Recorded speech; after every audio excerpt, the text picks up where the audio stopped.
taki policjant, który z nami współpracował, żydowski. Pod koniec tej wielkiej akcji myśmy wtedy przenosili,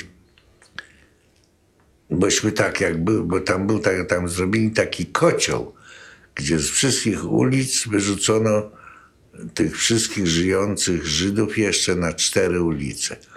I myśmy drukarnię musieli zabrać w to miejsce, bośmy nie wiedzieli, że się wróci tam.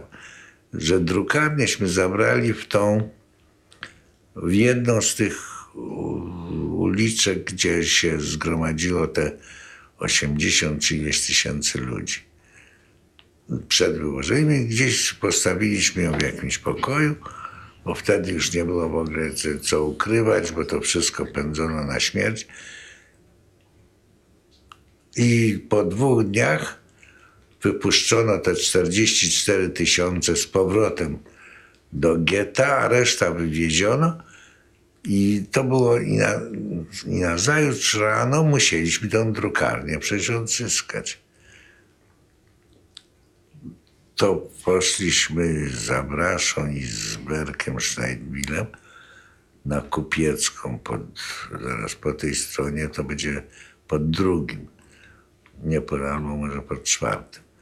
Na 1. piętrze ta drukarnia leżała tam za łóżkiem, za tapcanem, nietknięta, bo tam Niemcy w ogóle nie chodzili, bo wypędzali tylko ludzi, ich nie interesowało co jest, bo potem robili dopiero Werterfassung, sprowadzali ludzi, żeby rzeczy zabierali, na Winterhilfe do Niemiec wysyłali. Ale i widocznie coś tam było takiego, że już akcja była skończona, ale widocznie Niemcom zabrakło do rachunku ileś set albo ileś tysięcy ludzi.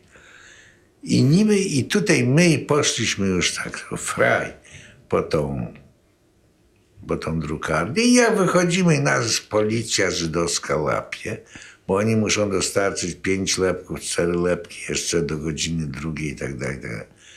A ja patrzę, że dowódcą tej akcji jest pan N., nasz współpracownik przez lata, który donosił nam, co się dzieje i tak dalej, i tak dalej.